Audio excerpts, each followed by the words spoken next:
જ્યાં વાગરાના સુત્રેલ ગામે તસ્કરોનો તરખાટ સામે આવ્યો। બંધ મકાનમાંથી 16.13 લાખની ચોરીની ઘટના બની છે। ચોરીની આ સમગ્ર ઘટના સીસીટીવીમાં કેદ થઈ।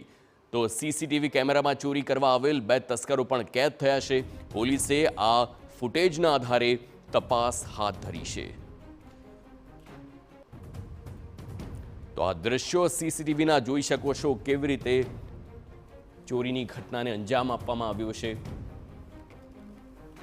જો કે સારી વાત એ છે કે સીસીટીવીમાં ઘટના કેદ થતા હવે આ ફૂટેજના આધારે તપાસ હાથ ધરવામાં આવશે। બંધ મકાનમાંથી 16.13 લાખની ચોરીને તરખાટ અને સુત્રેલ ગામની આ ઘટના છે જ્યાં ચોરી થઈ હોવાની આ ઘટના સામે આવી છે। તો અવારનવાર ચોરીની ઘટનાઓ સામે થતી હોય છે। બંધ મકાનને ટાર્ગેટ કરતા હોય છે આ શખ્સો અને આ પહેલા પણ અનેક વખત રેકી કરીને તમામ તપાસ કરવામાં આવે છે અને ત્યારબાદ જ ઘરફોડ ચોરીને આવી રીતે અંજામ આપવામાં આવે છે। બંધ મકાનને ટાર્ગેટ કરી અંદરથી જે કોઈ પણ કિંમતી વસ્તુઓ મળી તેને લઈને આ શખ્સો ફરાર થાય છે। આ ઘટનામાં 16 લાખથી વધુનો મુદ્દામાલ તેની ચોરી થઈ છે અને આ ફૂટેજ તેમાં આ 2 શખ્સો કેદ થયા છે અને તેના આધારે જ હવે આગળની કાર્યવાહી કરવામાં આવશે। પરંતુ જો આપનું મકાન બંધ રહેશે તો આપના માટે આ ચેતવણીરૂપ કિસ્સો કહી શકાય। સંવાદદાતા અંકિત મોદી ફોનલાઈન પર છે। અંકિત, ચોરીની ઘટના સતત વધી રહી છે અને આવી જ એક ઘટના ભરૂચથી।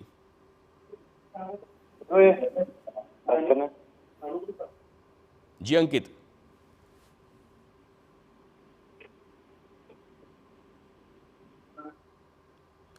ચોરીની ઘટના ભરૂચથી સામે આવી છે। 16 લાખથી વધુની ચોરી થઈ છે, વધુ વિગતો।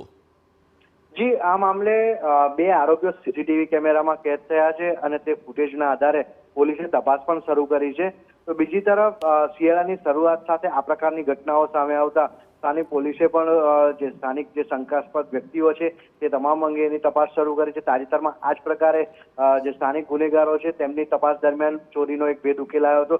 ફરી એકવાર પોલીસે તે તરફ તપાસની દિશા પણ લંબાવી છે અને હાલમાં મામલાની તપાસ શરૂ કરાઈ છે। જી, આભાર અંકિત સમગ્ર માહિતી બદલ।